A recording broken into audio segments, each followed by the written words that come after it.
10 legenda populer di Indonesia. Ini adalah kisah-kisah cerita horor. Yang pertama ada Nyi Roro Kidul. Sosok Nyi Roro Kidul tentu sudah tidak asing di telinga kita.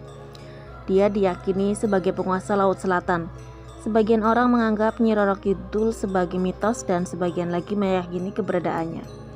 Selama ini banyak larangan bagi seseorang saat berada di Laut Selatan.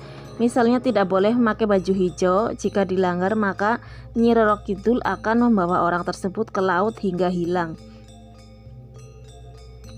Suatu hari seseorang dikagetkan dengan perempuan saat dirinya sedang duduk santai menghadap keluar rumah. Tamu tersebut berparas ayu, kulitnya terlihat putih mulus. Perempuan tersebut lebih tinggi dari perempuan Indonesia. Rambutnya hitam panjang sedikit terurai. Tampak mahkota kupluk kencana yang digunakan seorang ratu di kepalanya. Dia juga mengenakan selendang yang melingkar di leher dan selalu terbang di antara kedua tangan. Yang kedua ada pasar setan di Gunung Lawu. Bagi pendaki gunung, kisah tentang pasar setan di Gunung Lawu, perbatasan Jawa Tengah dan Jawa Timur, mungkin tidak terdengar asing. Pasar gaib ini terdengar ramai dari kejauhan, namun saat didekati, suara itu tidak terdengar lagi.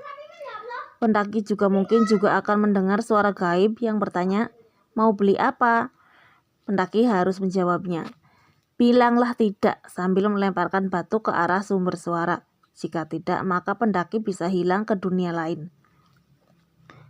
Pada kenyataannya, ada beberapa kasus pendaki hilang di Lawu, entah karena pasar setan ini atau bukan. Pendaki ini seperti hilang di telan bumi tanpa jejak yang ditinggalkan. Yang ketiga ada Desa Penari. Desa Penari ini viral setelah kisahnya diunggah oleh seseorang. Cerita horor ini terjadi ketika sekelompok mahasiswa melakukan kuliah kerja nyata atau KKN di sebuah desa di Jawa Timur. Meski lokasi kejadian KKN itu dirahasiakan, tetapi lokasi ini mengarah pada Banyuwangi, yakni di kawasan Rawabayu.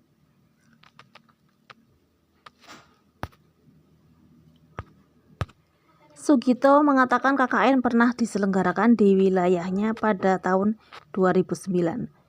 Kalau KKN itu memang ada tahun 2009, itu ada orang Surabaya di Desa Bayu. Kalau keterangan dari Kaur Kesra saya, itu ada orang 2 yang sakit gitulah, kesurupan sampai 3 hari dicarikan orang tua. Akhirnya nggak sembuh-sembuh, akhirnya dibawa pulang. Sugito lantas menceritakan kisah yang kurang lebih sama dengan yang beredar di media sosial, mulai dari melakukan hubungan tidak senonoh di Durungan, masuk ke alam gaib hingga mendapat bungkusan berisi kepala kerak. Namun Sugito tidak bisa memastikan kebenaran cerita tersebut seutuhnya. Kemudian yang keempat ada Sinden Sarinten.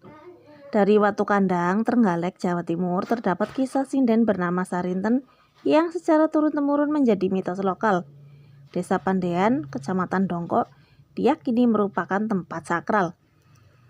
Warga setempat meyakini terdapat kisah nyata terkait sinden tersebut, bahkan kisah ini diangkat menjadi film berjudul Sinden Gaib.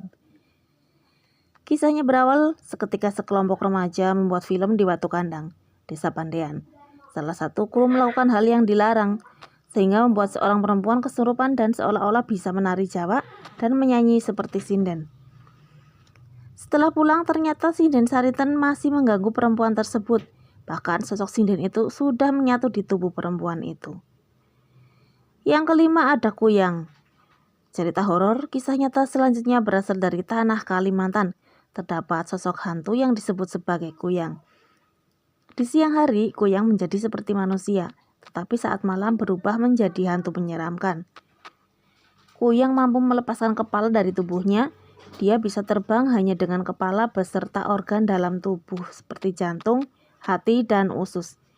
Muncul cahaya merah menyerupai api yang mengikutinya dari belakang. Makhluk Kuyang juga mampu berubah menjadi kucing atau burung untuk mengelabui manusia. Dia lalu suka meminum darah ibu hamil atau yang baru melahirkan atau dari bayi yang baru lahir. Yang keenam ada Lampor. Dari Temanggung, Jawa Tengah dikenal kisah horor bernama Lampor. Hantu ini membawa keranda mayat terbang dan menyerang orang yang masih berkeliaran selepas maghrib. Kedatangannya ditandai dengan angin kencang. Setelah diculik Lampor, orang tidak bisa kembali pulang.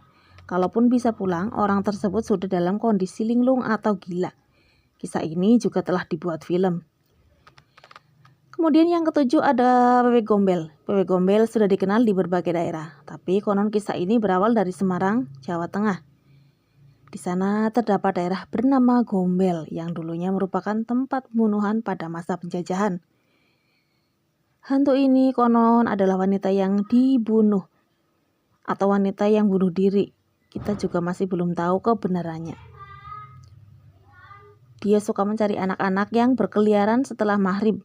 Banyak orang yang kemudian menakut-nakuti anaknya dengan sosok Wewe Gombel ini jika tidak mau pulang ke rumah. Yang kedelapan ada si manis jembatan Ancol. Sosok si manis konon adalah wanita yang tewas di jembatan tersebut pada tahun 1800-an. Jembatan itu diketahui telah dibangun sejak zaman Belanda. Sang gading enggan dijadikan selir seorang juragan sehingga dia melompat dari atas jembatan di sekitar Danau Sunter. Bertahun-tahun kemudian banyak orang mengaku melihat sosok wanita cantik berbaju putih di jembatan itu. Yang kesembilan ada Rumah Kentang Bandung. Dari Bandung, Jawa Barat, terdapat urban legend yang populer, yaitu Rumah Kentang yang berada di Jalan Aceh, Kecamatan Sumur Bandung, Kota Bandung. Rumah bergaya Art Deco memiliki keanehan karena kerap tercium bau kentang di sana. Konon ketika bau kentang tercium di dalam rumah, sedang ada ruh orang-orang Belanda yang tengah berpesta. Bau kentang muncul ketika seorang anak kecil keturunan Belanda masuk ke kuali kentang. Ada mitos lain terkait rumah kentang, yakni tentang keberadaan anjing siluman yang kerap berjalan-jalan di sekitar rumah kentang tersebut. Yang ke-10 ada Parakang. Parakang dikenal sebagai makhluk jadi-jadian di Sulawesi Selatan. Sebagian orang hanya menganggapnya sebagai mitos, namun sebagian orang mengaku pernah melihat langsung sosok Parakang itu. Parakang itu ada dan wujudnya tetap menyerupai manusia. Ketika akan beraksi, matanya berbinar-binar seperti selalu basah. Pandangan tidak ke satu arah atau selalu melihat ke sekeliling. Dan matanya tidak bisa ditatap lama, badannya juga akan menjadi sangat licin seperti belut. Konon, Parakang awalnya adalah seseorang yang tersesat akibat ilmu hitam yang dipelajarinya. Parakang beraksi di luar rumah bukan dengan wujud aslinya, tetapi dengan roh halusnya. Parakang bisa berdampak negatif bagi seseorang, seperti membuat sakit, terkena diare, dan sering ke kamar mandi. Sekedar cerita horor atau kisah nyata, bisa tentukan sendiri pilihannya ya. Terima kasih sudah mendengarkan.